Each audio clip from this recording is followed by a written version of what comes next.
Order. Order. Members of the committee would take their seats, please.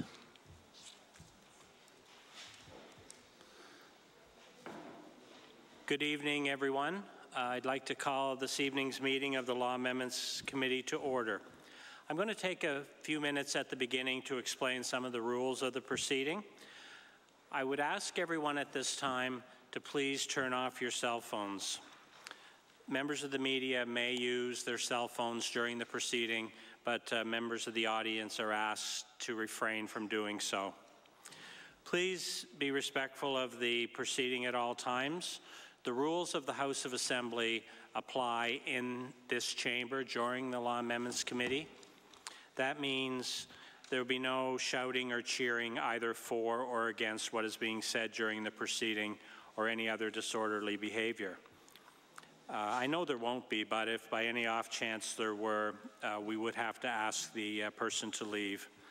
The taking of pictures by anyone other than the media is not permitted. Thank you in advance for your cooperation. My name is Terry Farrell. I'm the MLA for Cumberland North, and I'm also the Vice Chair of the Law Amendments Committee. I'm sitting in the chair this evening on behalf of our Chair, the Honourable Diana Whalen. At this point, I'm going to ask the members of the committee to introduce themselves, and I'll start at my far left with Mr. Stroink. Joachim Stroink, Halifax, Shabukdo. Bill Horn, MLA for Waverley Fall River Beaverbank. Stephen Goff, MLA for Sackville Beaverbank. Suzanne Lonis-Croft, MLA Lunenburg. Ms. Mancini, my far right. Marian Mancini, MLA for Dartmouth South. Good evening, Sterling Bellevue, the MLA for Queen Shelburne. Welcome, Alfie McLeod, Sydney River, Myra, Lewisburg. Good evening, Carla McFarlane, MLA for Pictou West. Thank you. I would remind everyone that the agenda listing the order of the presenters is available for viewing on the small table to the left of the door as you enter the room. Well, actually, they're on the end of the table to Mr. Stroink's left, so they're straight ahead when you enter the room.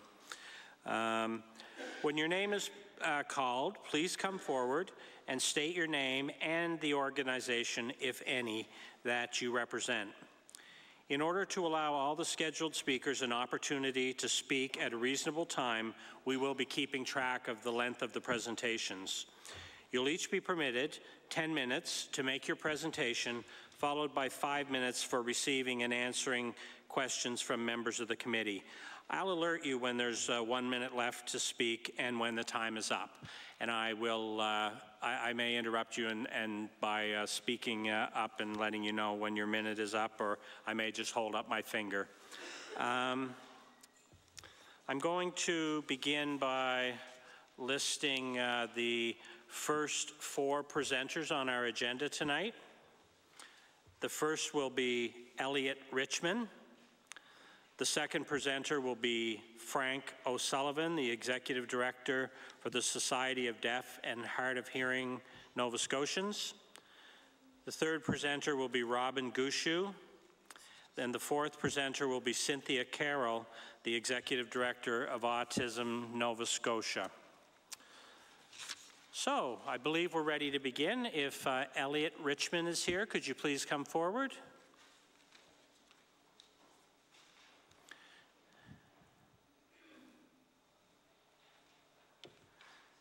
Good evening, Mr. Richmond. Thank you for coming this evening. If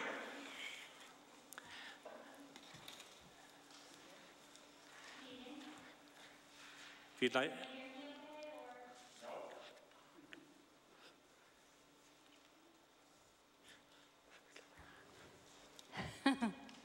Oh, we're good now. There, I think the interpreter's microphone is working better now. So.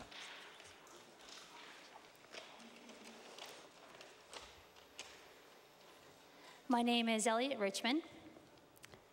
I'm from the Deaf Advocacy Association of Nova Scotia. And before I talk about Bill 59, I'd like to begin to talk about, just one second here. the broadband internet access and the announcement that recently went out considering it a basic right from the CRTC. So it is now that the internet, the broadband internet is accessible to all. And it's considered a right to people within the northern areas, especially so, but to everybody.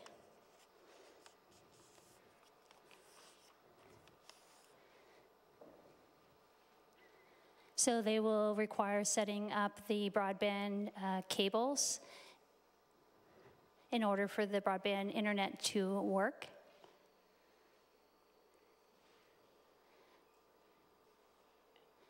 And that would be by the year 2021.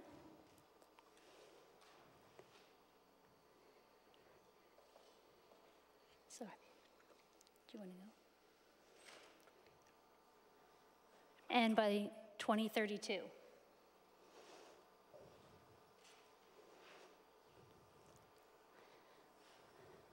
So that everybody would have connection to the internet. And who would pay for this service? That would be all of us, provincial, for federal government as well as public and private sectors.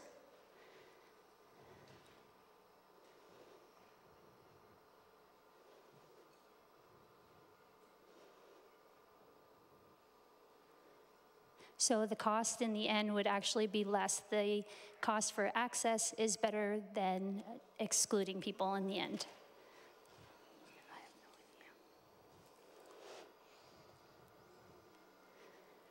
We really must not be focusing on the cost or talking about cost or who should or should not be paying for the service.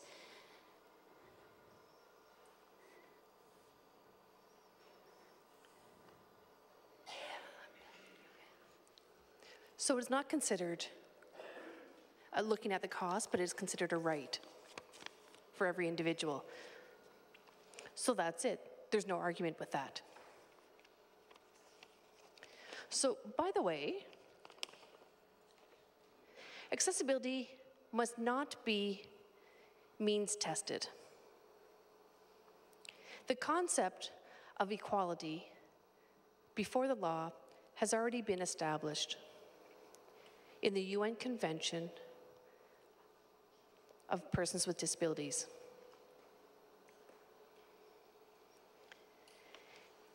Canada ratified this in 2010. We also have the Charter of Rights and the Charter of Rights and Human Rights Code. And accessibility is a right of and on its own. So there's no arguments with that either. It's simple as that. Yes, indeed. So what does that mean? Accessibility for everyone. Period.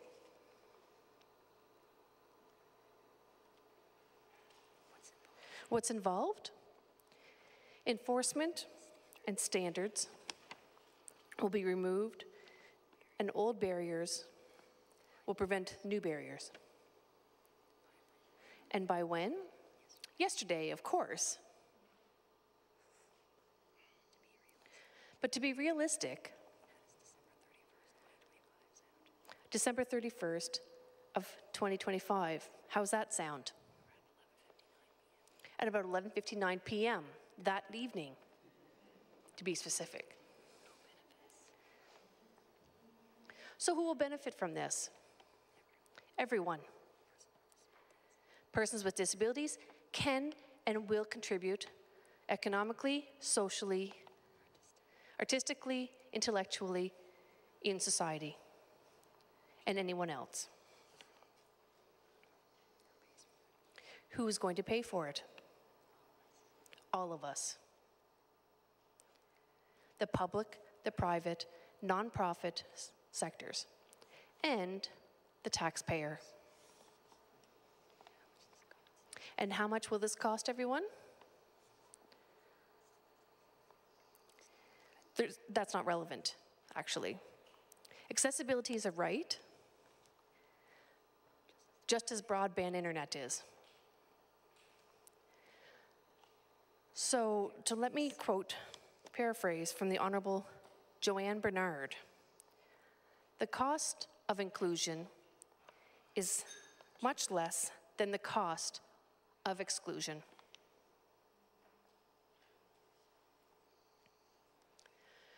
So how can this be done? That's appropriate policies, procedures, and of course funding. All to be encapsulated in enforceable standards. Bill 59 must be ratified and modified to reflect those basic concepts. I just want to ask, how much time do I have left? You have 3 minutes in your presentation. Okay, perfect. So as things stand at the present time, Bill 59 requires only a minimum of 50% of 50% of the individuals be persons of disabilities within this committee. So 12 voting members, 4 non-voting members.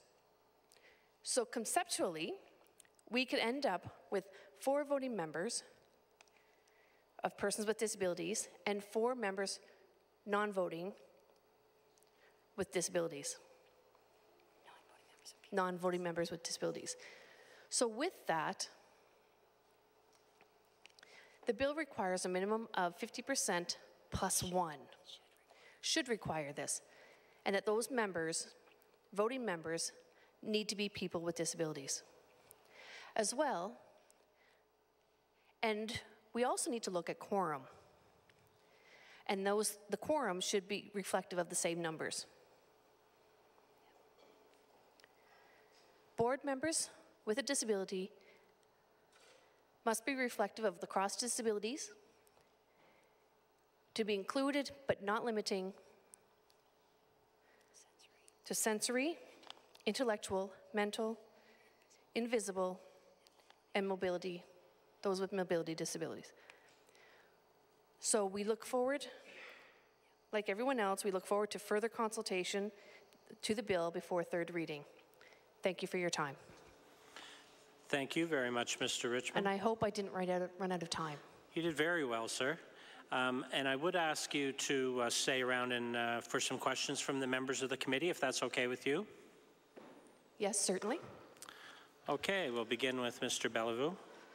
Thank you very much, Elliot, for your presentation. And I know early in your presentation you made reference to broadband, internet access. And you said that CRTC recently declared that this basic service should be across Canada. And here in Nova Scotia, all parties have committed to a 100% coverage of internet access. But I can assure you that there's regions, particularly in southwest Nova Scotia, that does not have that 100% access, but yet other areas in northern Nova Scotia it does. So the point I'm trying to make here is that, do you have those fears that Bill 59 may be similar? Yeah, I'm using that as an example about the internet service. And my concern is that, do you feel that this could be a patchwork of if we do not get this right, that Bill 59, there may be some different businesses exempt? And I just want you to make reference to the broadband scenario and see if you have similar concerns. Thank you.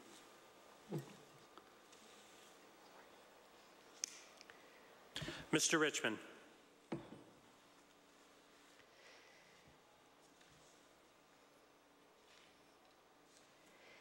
The similarities between the two is the basic concept that both of those are considered a right, not a privilege, not a benefit. And it's not really that concerning in regards to piecemealing the concept. Well, I guess Yes, I can agree with that point that we don't want to see piecemealing.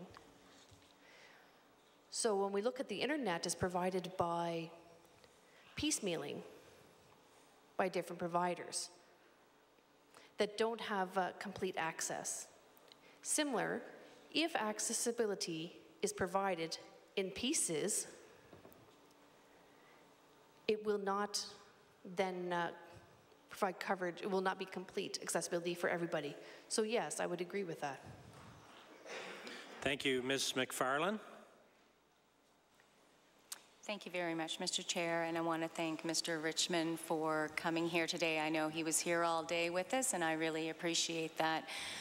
You indicated, Mr. Richmond, that you wanted to see further consultation. I'm curious what that looks like to you, if you can identify individuals or organizations or groups that you want to have further consulted on this. Mr. Richmond. Everyone. This bill impacts everyone. So we all should have the opportunity to consult.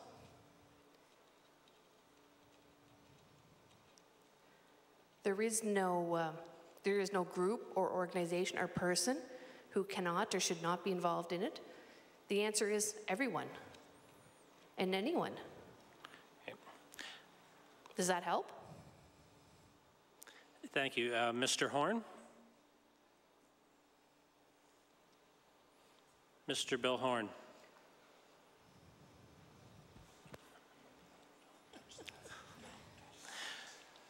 Thank you. Thank you, Mr. Richmond, for being here this evening. I listened to you very closely and made a couple of notes here that I believe are important to be asked. You feel that everybody should be paying to a certain extent for this accessibility issues for I'm just wondering, do you have any ideas on how much people should pay or how it would be broken up into economics for people?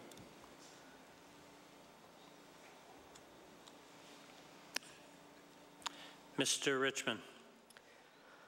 Well, as many presenters prior to myself and their messages this afternoon, the cost is not an issue.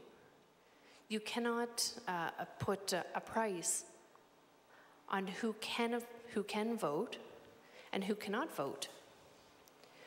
So you cannot put a price on that either. You know, who has broadband and who does not. So for example, with the federal government, they will be investing up to, $750 million in the next 5 years. Even if the federal government is in an affordable position. So I don't really have an answer to how much or...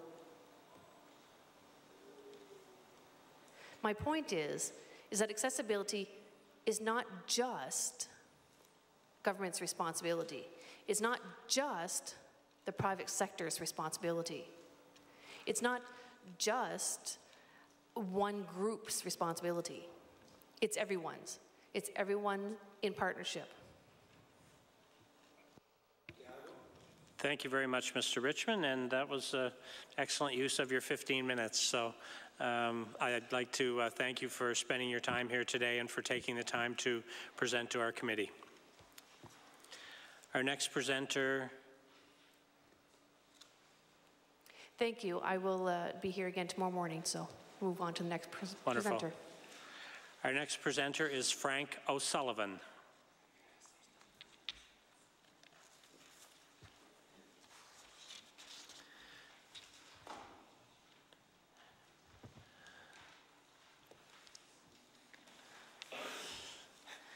Good evening, Mr. O'Sullivan. If you'd like to begin by identifying yourself and the organization that you're here representing, and then you could begin your 10-minute presentation followed by 5 minutes of questions.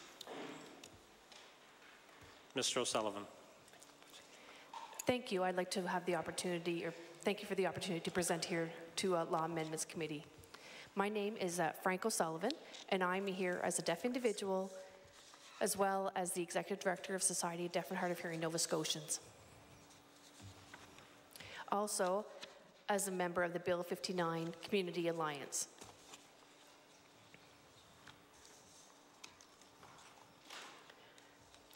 First of all, I'd like to commend the government for looking at establishing an accessibility legislation. Once the bill is passed, we'll be the third province across Canada to look at a disability or accessibility legislation. Over the past 2 years, a lot of work has been involved into developing the framework and the content of this legislation.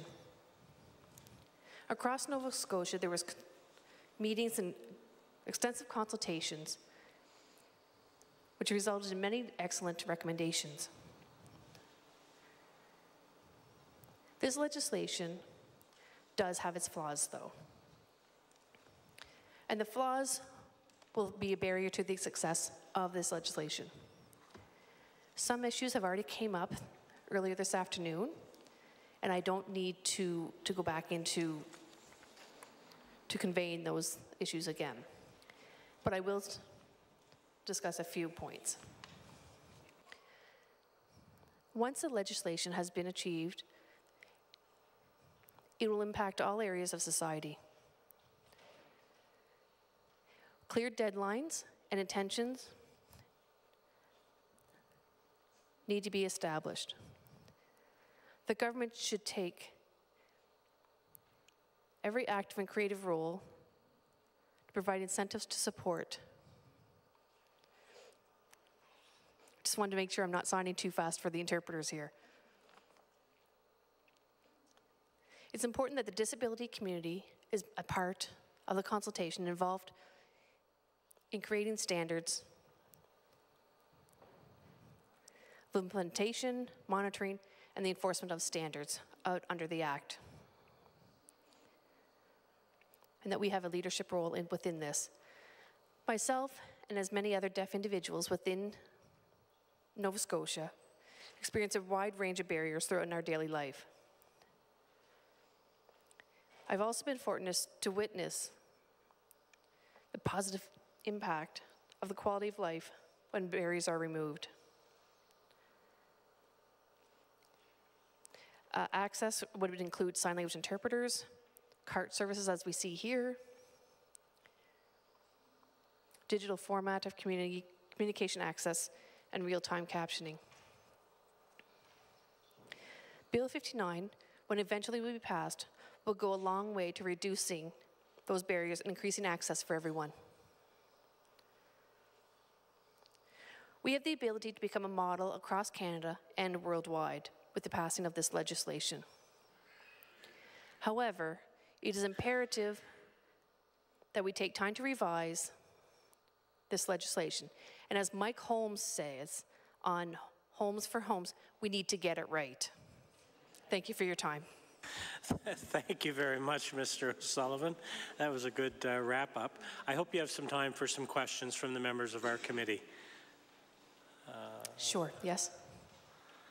I'm looking around and I'm thinking that your presentation was of such a quality that you've satisfied all the members and they don't have any questions. So, very good then. Thank you very much for attending, sir. I'm going to, at this time, announce the next 4 presenters, which are all of the remaining presenters for this evening. Next, we'll have Robin Gushue, and if Robin's here, perhaps you could come forward while I'm doing this. After Robin, Cynthia Carroll, the Executive Director of Autism Nova Scotia, Jim McDermott, and Emily Duffett.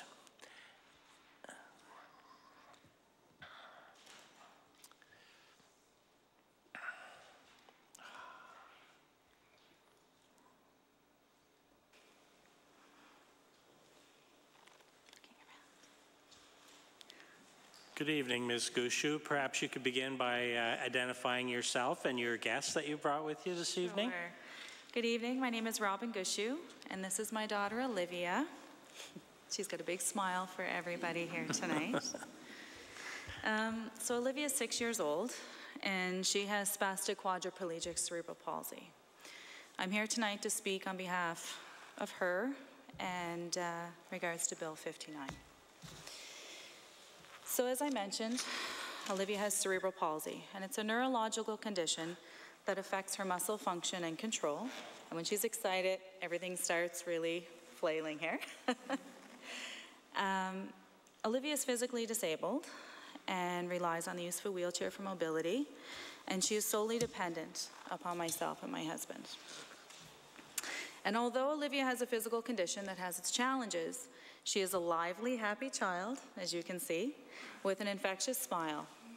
She enjoys going to parks, watching her big brother play hockey at the rink, and participating in various family outings, like hiking on our local trails here and going out for dinner at the restaurants. So like I said, we are a family that enjoys being active in our community. And with that, we like to make sure that Olivia has every opportunity to participate.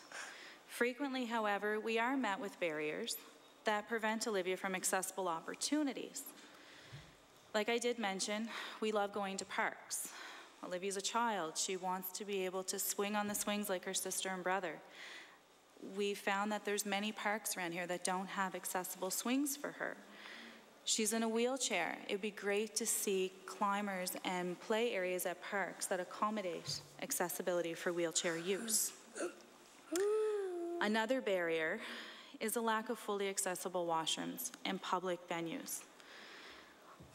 Oftentimes we struggle to find establishments that consist of these restrooms, and we get in the habit of calling ahead to make sure that an accessible facility is offered. Usually, if there is an accessible restroom, it's a large stall with a toilet, assistive rail, and at times a baby change station. Excuse me for a minute, I'm just gonna give her to my husband. She's had enough. Thanks. That being said, Olivia is 6 years old. She can't use a baby change station to be changed on. She needs to have her dignity preserved. What we would like to see is an accessible facility that provides for those needs. Those needs could be addressed by implementing devices such as mobile table units that can support the weight of up to a full-size adult. A mobile lift unit which would assist caregivers with safely lifting our children, our clients, from their wheelchair to the mobile table. That would be greatly beneficial. Because these assisted devices are not offered in today's current accessible restrooms, like myself, many families are forced to change our children on the floors of public bathrooms, or to take them out into our accessible vans and change them on the floors of our vans. This is not acceptable. It does not preserve their dignity. As a mother to a disabled child, I would hope that Bill 59 will drastically raise the accessibility standard, addressing and eliminating barriers like the lack of fully accessible restrooms in public venues, implementing more parks that are fully accessible for kids like Olivia. And hopefully it will guide our community towards social equality and obtaining a fully inclusive society. I welcome the day that I can walk into a rink, a shopping center, movie theater, museum, or restaurant with my family and know that all of my daughter's needs are fully met. Thank you tonight for allowing me to speak. I really appreciate this, and hopefully everything will move in the right direction. Thank you, Ms. Gushu, and thank you to Olivia for coming as well. It was a pleasure to get to meet her. We may have some questions for you, if that's Sure. okay. Yeah, that's fine. Ms. Lonis-Croft? Hi, and we met earlier. We had a chat, so I'm quite familiar with your situation. Have you found any parks here in Nova Scotia, or at least in HRM, which is probably more accessible for you, that are wheelchair friendly and meet some of your daughter's needs? we actually visited the Oval. We just moved here in August. We're a military family that's been posted to the community. So we're still exploring the HRM area, and my kids love the Commons, the Oval. We were really saddened to see that there was no accessible swings. Although the ground is nice and level, we can get a wheelchair on there. There was no area for her to be able to get into the climber area or to participate. So we had to transfer her. She would ride with this, down the slide with my husband, or have to sit on one of our laps for the swing, which she's 6 years old. It can become uncomfortable, and she wants to be independent as much as she can be. Sure. Any school playgrounds in your area that you can find some accessibility? The school playground is currently not accessible. She can get around on her wheelchair, but she can't participate with the other kids. No sandbox up at her level and whatnot? No. Okay. No. Mr. Horn? Thank you. Thank you for presenting tonight and also having Olivia with you. Just a point that you might want to remember, there are a lot of the trails that are being developed, Trans-Canada trails in particular. I know some in my area are wheelchair accessible. Yes. And they can go for many kilometers. So yes. Eventually it could be hooked up all across Nova Scotia and right across Canada. But that would be wonderful. That's one of the important parts of the Trans-Canada trails, is to have wheelchair accessibility. So. That's wonderful. Ms. Mancini. I just wanted to ask you if you're, how you would sort of transpose your comments here to the actual legislation. I mean, I don't know if you were here for the day or not, but I wasn't, no. But there have been a lot of comments generally, concerns about the legislation not being able to maybe deliver what people really want to see.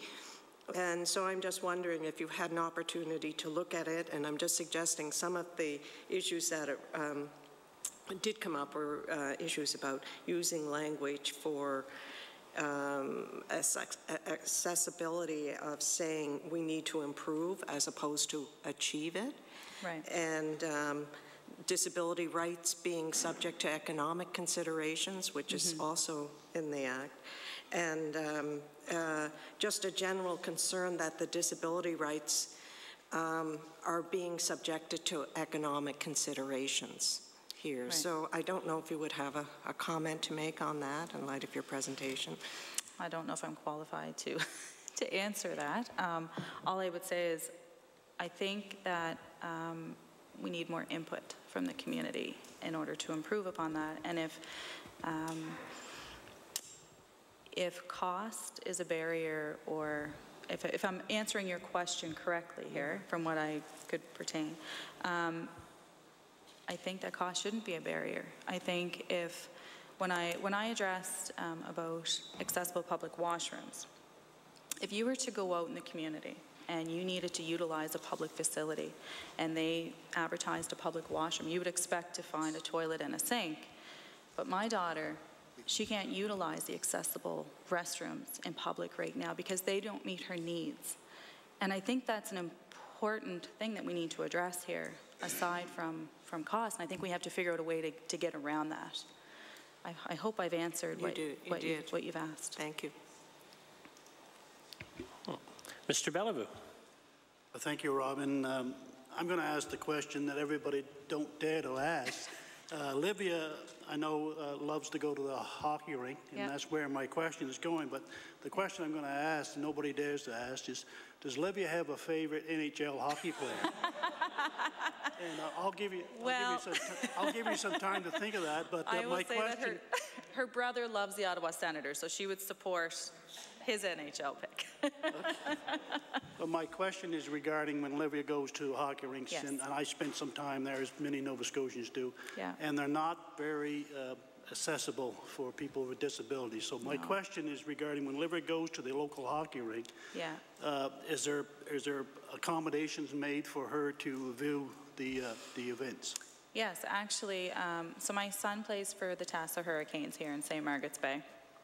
The St. Margaret Centre has done a fantastic job, actually, with offering accessible options. So there is an elevator that can take us to the second floor viewing area. There is an accessible area in the rink that we have no problem taking her wheelchair in, and she can participate, and we sit with all the other parents to watch the game.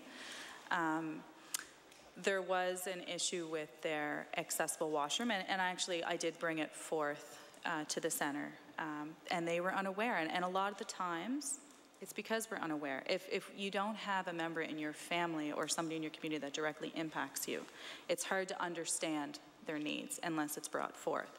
And we addressed it, and they are now considering looking into that. So that's a plus. We've been to many rinks in this area now, and if there was not an accessible viewing area, they actually built ramps to bring you up to the glass. And I thought that was great. That, you know, some of the rinks are ancient. It's really hard to expect that they're going to be able to put in an elevator and, you know, have a whole seating area. But the fact that the effort is made there, that your family can view it comfortably, is fantastic. Thank you. You're welcome. Mr. McLeod. Thank you very much, Mr. Chair, and that was a dangerous question to ask. But just from listening to your presentation and going on, I think, and I'd like your opinion on this, but education of the general public is as important as the legislation itself, because if people do not understand the challenges or nobody explains the challenges to them, then indeed it's hard for them to meet them. So I'm just wondering what your thoughts on that, about an education program for people or arenas or centers. So speaking from my daughter's point of view, I've gone into her school and started at kind of like the youngest level that you can possibly educate. And, you know, I have 6- and 7-year-olds that I've gone in to talk about accessibility on their level. I think in society, it's really important to maybe have a member on a staff or a board that can do like a reach out to community members and say, okay, you know, we want to make this more of an accessibly friendly facility. How do we do that? And, you know, I'm not sure if it starts with conversations, for example, with my son's hockey team. I'm not sure if it starts with conversations within that board or community, just reach out to parents. You know, being just new to this area, one thing I love about Nova Scotians, they want to talk to you, you know. Everywhere that we've gone, actually, for example, just last weekend we were shopping at the local Home Depot, and Olivia needed to utilize a restroom facility, and I asked, do you have an accessible washroom? And spoke to an employee who went out of her way to take the table out of their staff room, set it up in the accessible washroom to make sure that Olivia's needs were met. But the conversation didn't end there. Spoke to the store manager, spoke to the other employees, and it was recognized. I think we have to talk more to each other and not be afraid to discuss disability. It's not a dirty word, you know, but you would be amazed with how many people in society, especially when I have Olivia, they're afraid to ask, how can we help you? How can we make this better? So I've learned that I have to speak for her. I have to start those conversations, and I think more of us have to do that. But how do we start that conversation? We're starting it now, and I think it has to continue. That answers your questions. Mr. Stroink. Thank you very much for your presentation. I'm very fortunate. I represent the riding of Chebucto in Halifax, and we do have one of the most wonderful accessible playgrounds. So I'd love for you to come and we can meet there, and you can walk me through if this playground is an example of what you're looking for, because that will give me a good sense of what I can take back to the committee and to my colleagues to see. And I will ask my HRM counselors to be part of that conversation so they can see that. So I'll make sure we connect. Yeah. But I would like you to see this playground because the play structures are wheelchair accessible. The swings are beautiful basket swings that kids can lay in and swing. So I'll connect with you and we'll go for a visit. That would be wonderful. Thank you. Thank you. Thank you. Ms. Gushu, thanks very much for coming this evening. Thanks for bringing Olivia. It's been a long day, and her smile picked us up and will help us get through the rest of the evening. Thank you so much. Cynthia Carroll. Good evening, Ms. Carroll. If you'd like to take a seat, the page can hand those out for you if you'd like.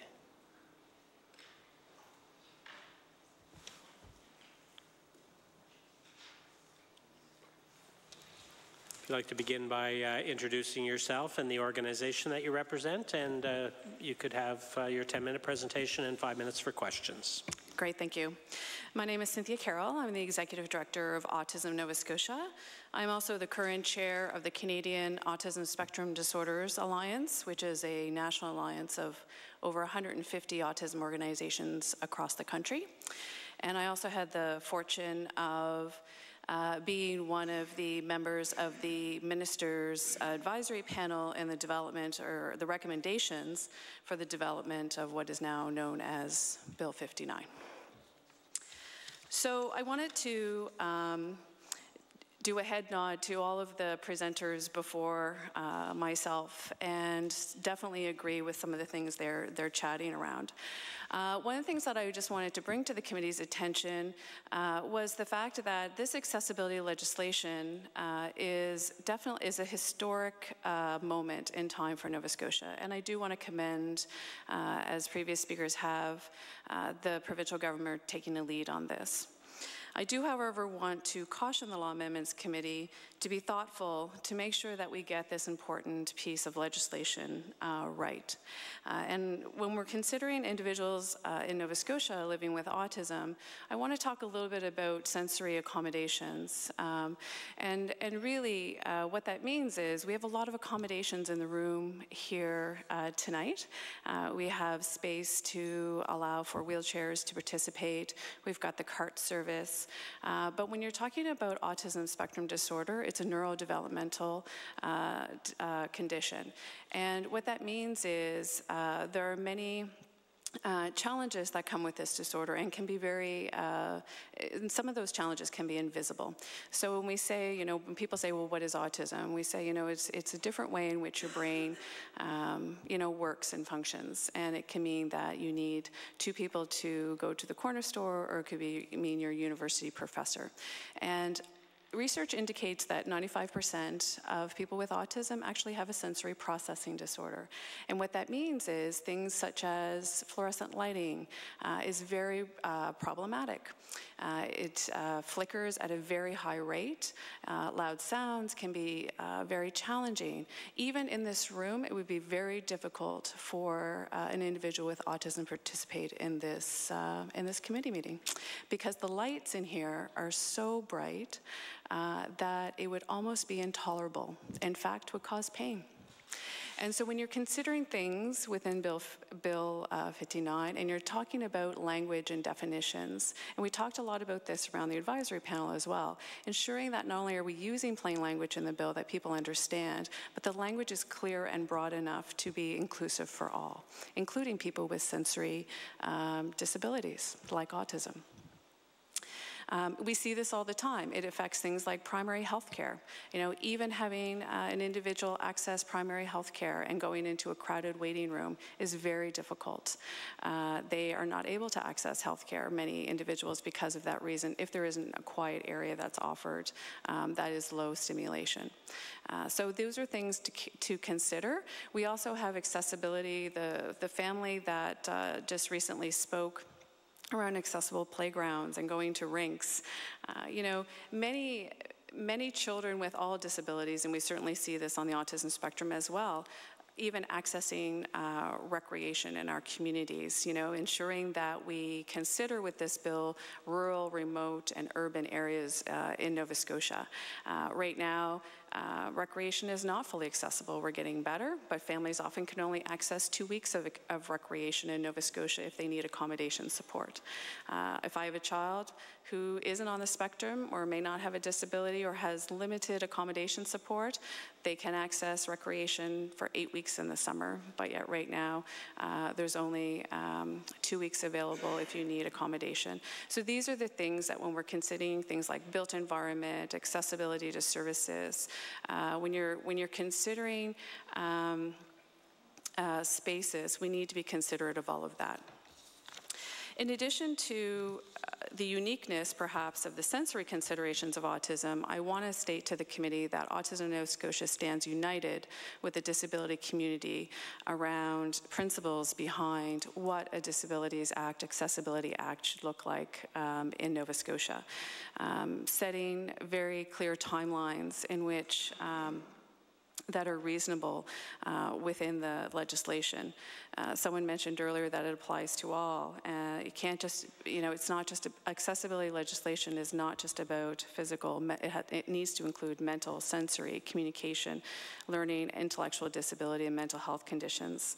This act really needs to set the bar, and it needs to supersede all other legislation that could potentially provide lesser protections for persons with disabilities, because otherwise, there'll always be that competing, which act takes precedent over another. We need to ensure that the act removes barriers and that it champions accessibility as well in the workplace. We know that we talked a lot about education. Education is absolutely key for this, openness and transparency and community consultation. We're only beginning. The standards is really going to be the next big step in this process, but we need to get that bill right and the language in that bill right and fully inclusive. We talked about, and I'm sure the act is enforceable. We need to ensure that there is independence and arm's length from the government, that there isn't biased when we're looking at accessibility and implementation of an Accessibility Act. And the act is made real through all regulations. The act needs to set policy, and finally, the act needs to have a real force and real effect. And we hear people talking about that each time they get up to the microphone.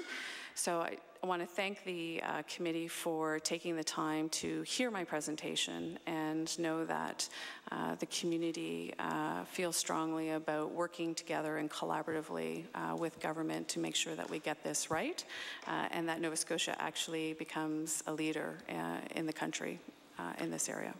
Wonderful. Thank you, Ms. Carroll. I hope you have time for some questions. Sure. Ms. Mancini.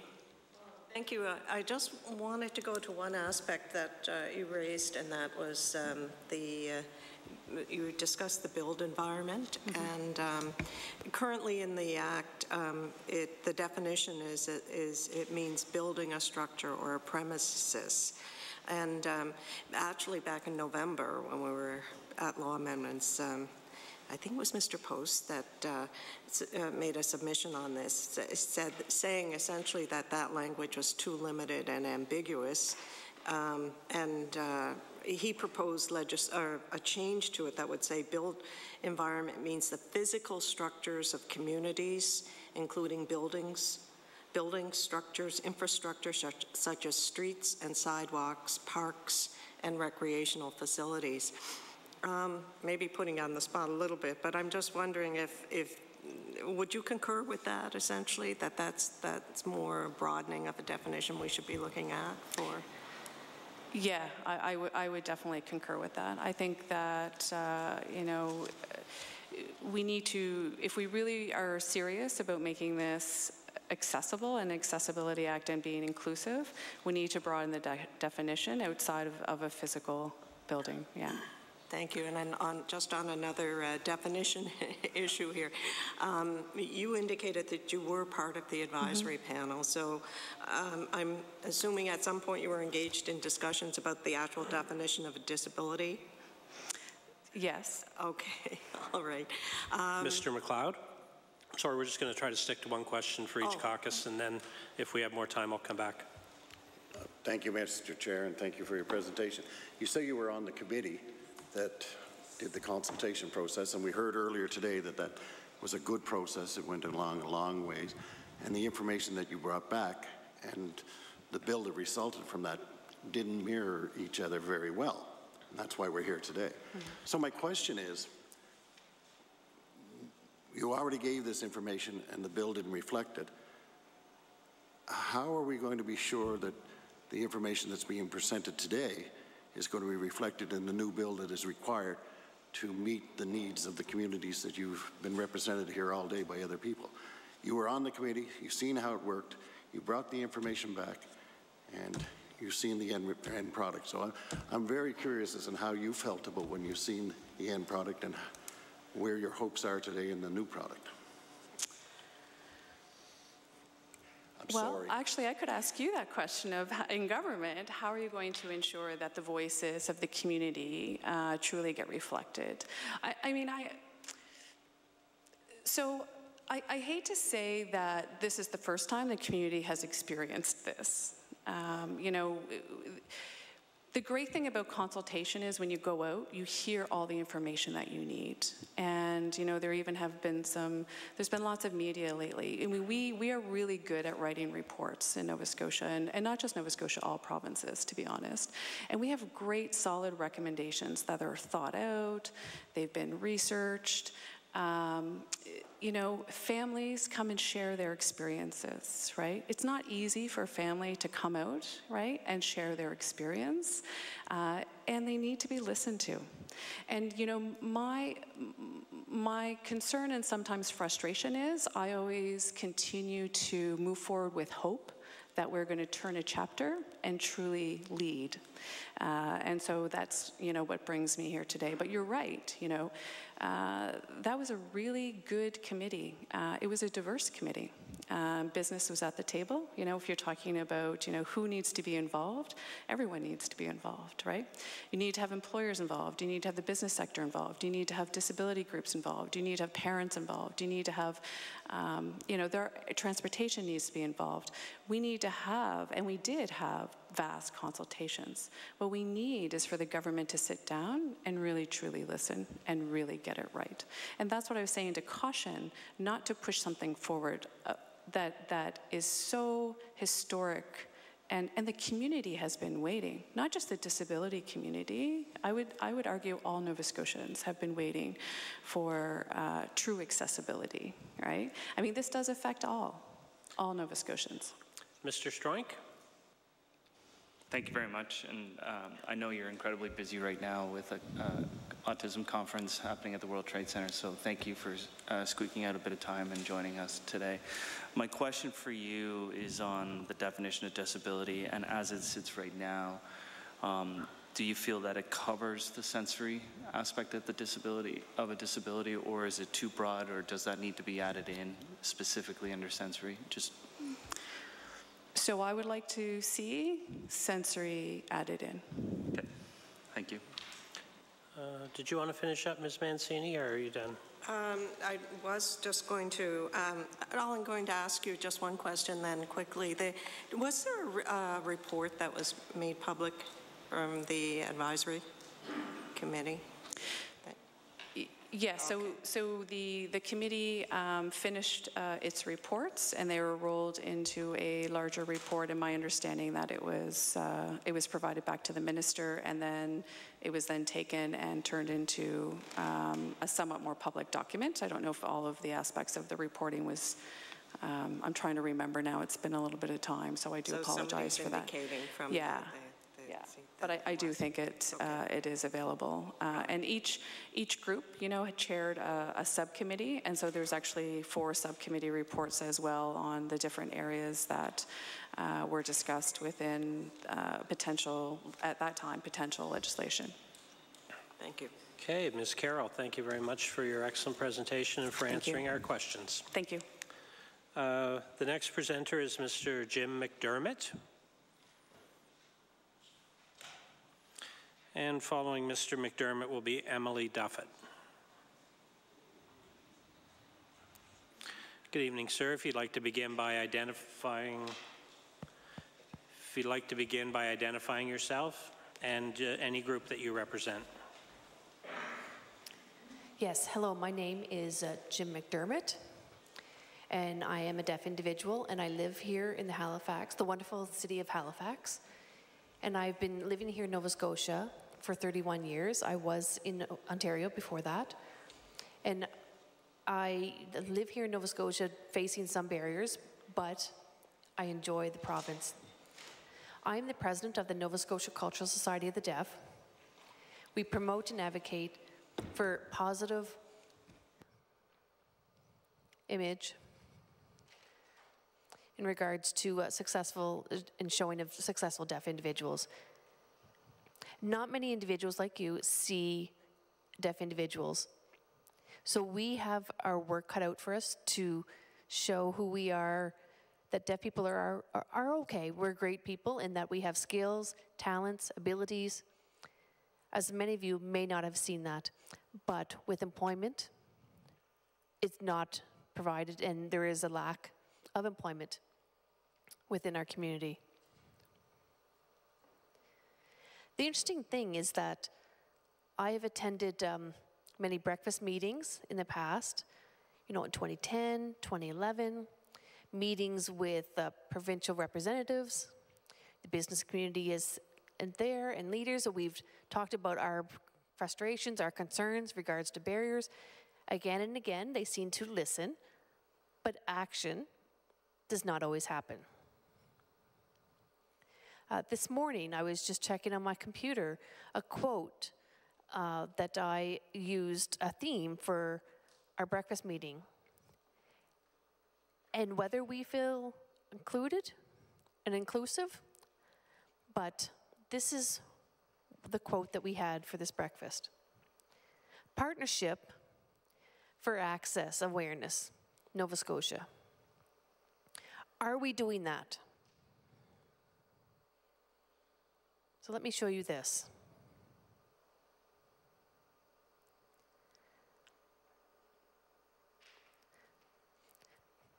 And I'll show everyone in the audience.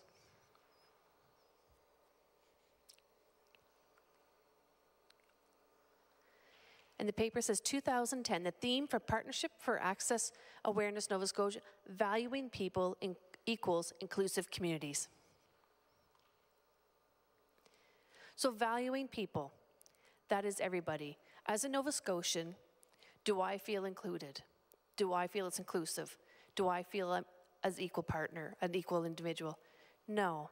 And worst off, this afternoon, the frustration was I wanted to check the live feed of this afternoon's discussions and proceedings.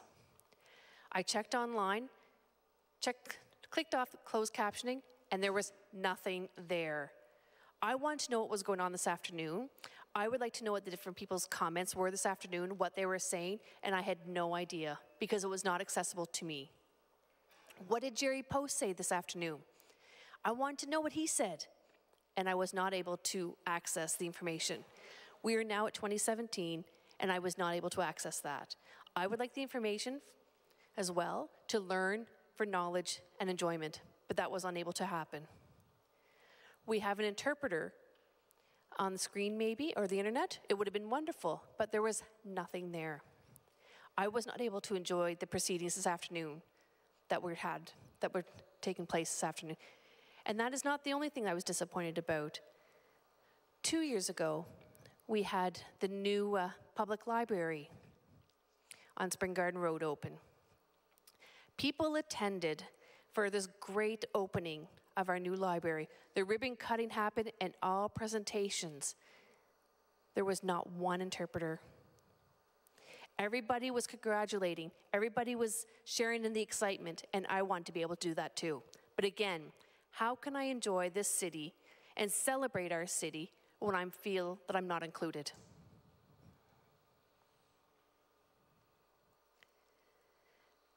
One thing I did appreciate recently was the new bus service, the Metro Transit. They added the signs, visual notifications in regards to the stops. I have wanted this information in a visual way for many years. Other cities across Canada have started to implement the visual notifications on their transit systems. Ottawa, Vancouver, and for a long time, Halifax did not have that. But with advocating and discussions, it has finally happened. So on the Metro bus, we now have visual notifications. So I do appreciate that, but for any other individuals, seniors, they may need to know where the next stop. The visual notification actually is a benefit for everybody, not just those who have a hearing loss, who are deaf, but for everybody who accesses the transit system.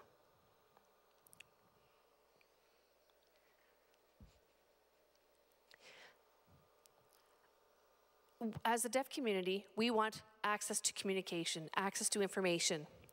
And how that access happens, you know, whether it be captioning, interpreting, or making, you know, sign language in a vlog, so that we have an English transcript. But it's important to know that, you know, for the elections, that we see a transcript, but within our deaf community, we would like to see it done in American Sign Language, so we can see the English and ASL in our language, so we understand and we can feel part of the dynamic. We can be part of the team. We can be part of this wonderful city and province. But we always seem to be the last to know what's going on.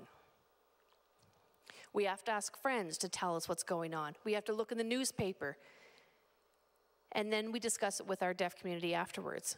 We would like to share the information real time like everybody else receives.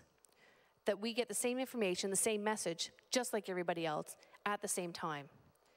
So announcements, everything is crucial. It impacts us. But we always seem to be the last to know. And that's just not acceptable. So really, basics, you know, access to communication is what we require.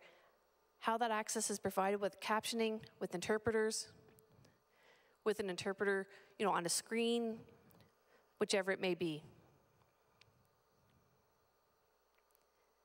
So I would appreciate you listening to my comments here this evening. There will be, you know, other individuals that come, but thank you for your time.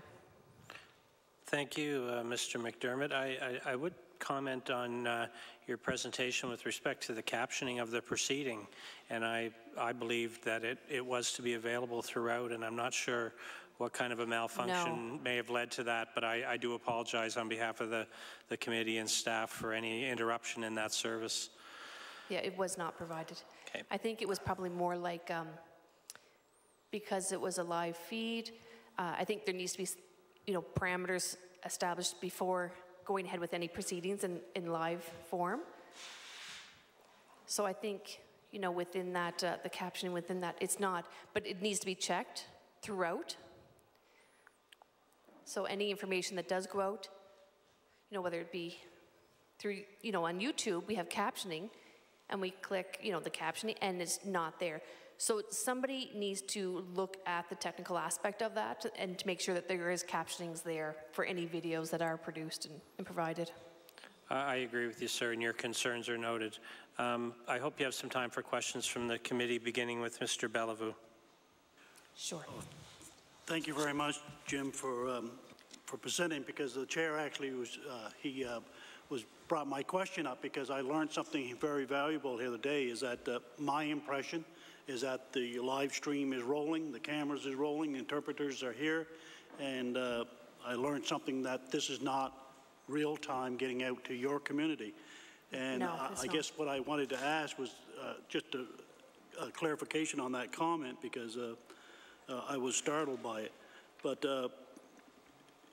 if this technical glitch gets corrected, are you comfortable where this particular bill is trying to get? I guess that's my question.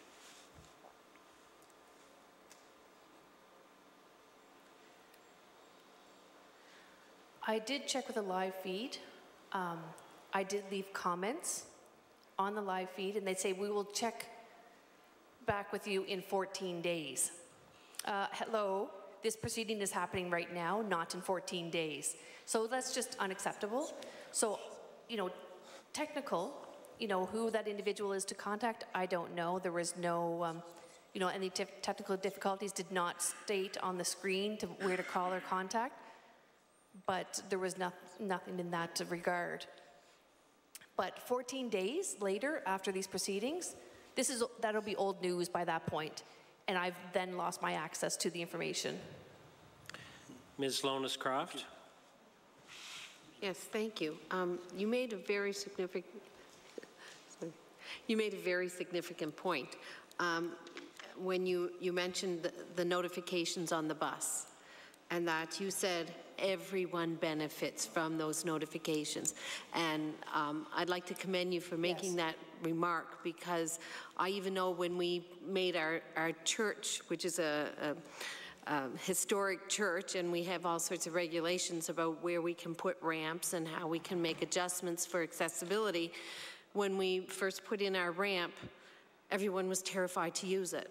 And now everyone uses it. Everyone accesses it, and it makes our whole building accessible. So I think you made a very strong point that should go forward, is that everyone benefits from accessibility, not just the people with disabilities.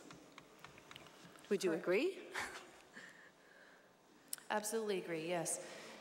And I think, public announcements, any public announcement at any place, whether it be at the Scotiabank Centre, for any event, there's a lot of announcements that happen, and we're unsure. We want to know what's going on as well. So there is no visual information, no notification. So if we had to leave the Scotiabank Centre, I would have no idea. I want to know what's going on myself, just like anybody else. So asking other individuals who can't always communicate with me does not suit the bill. But there needs to be a visual form of notification somehow, somewhere. But to have no notifications whatsoever, and we are looking for that information, it's just not acceptable. It needs to be everywhere. Thank you. Okay, it appears that those are all of our questions, Mr. McDermott. I want to thank you very much for being here this evening and for making those excellent points and for bringing those things to our attention. I wish I was able to participate this afternoon, but thank you for my participation here this evening. Emily Duffett.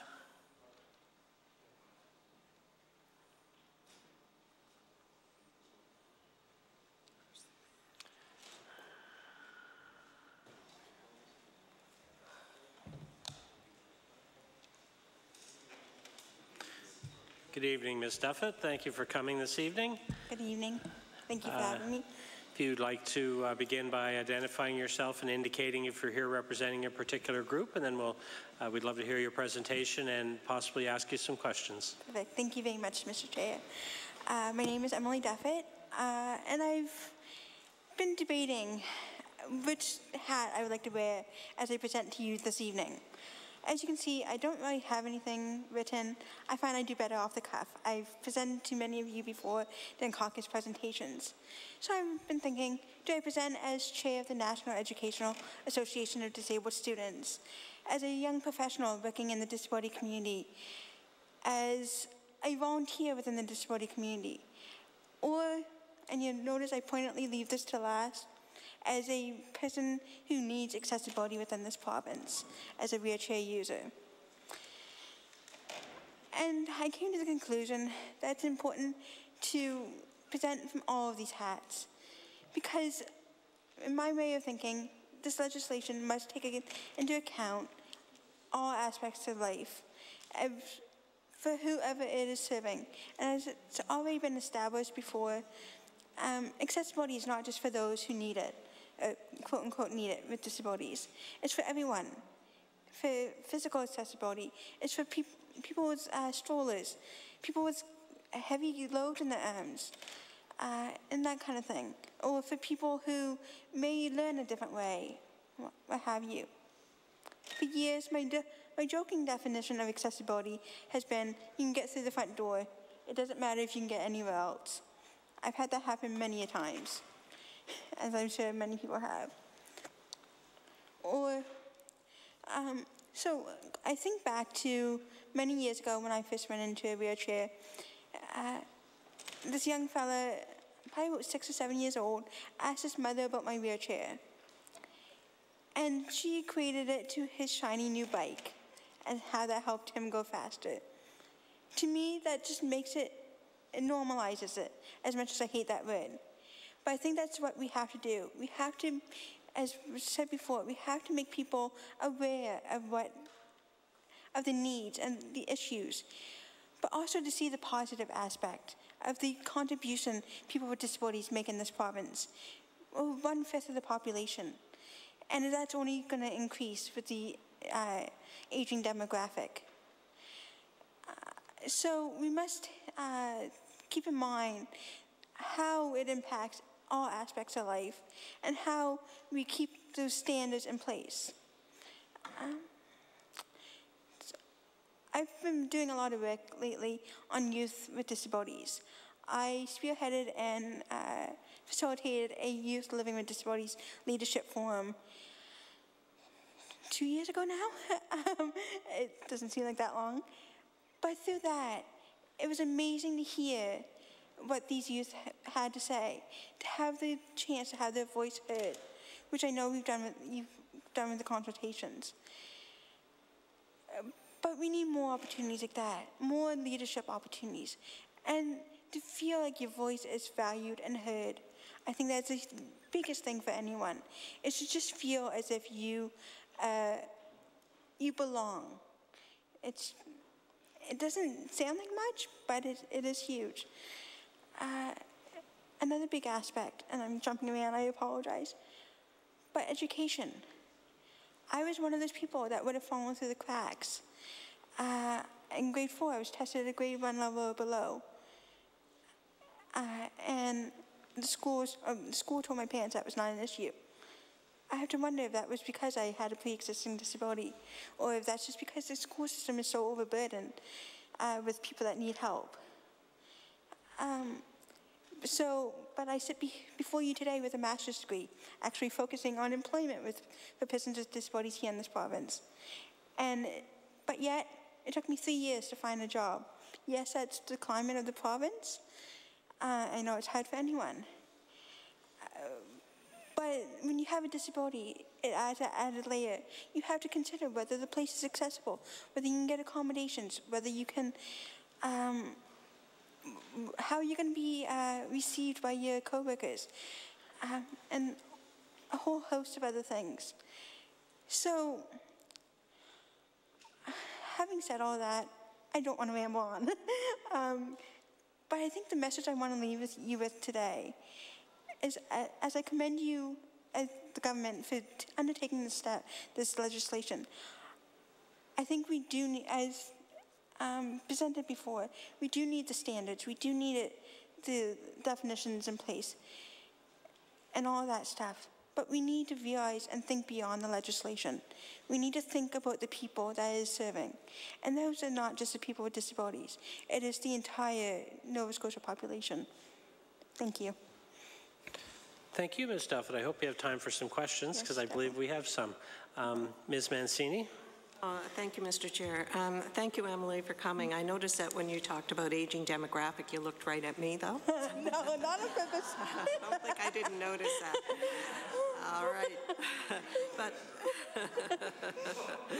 so, listen, what I really like what you're saying.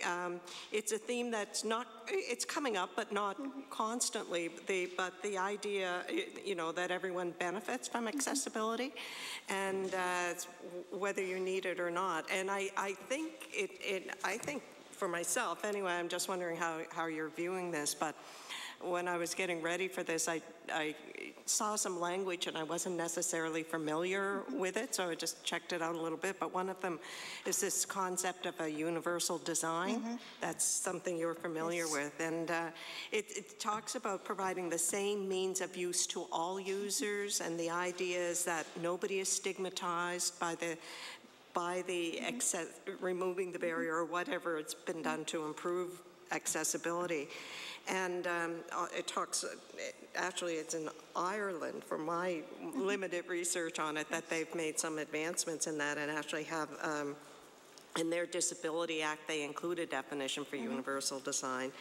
So I guess you're nodding, so I'm assuming that Is that concept the one that you are essentially promoting when you speak about that accessibility for everyone? Yes, definitely. It's very important to just lay that groundwork, because once you have that groundwork in place, you can build off of it and to expand and to really be able to dig deeper as you go.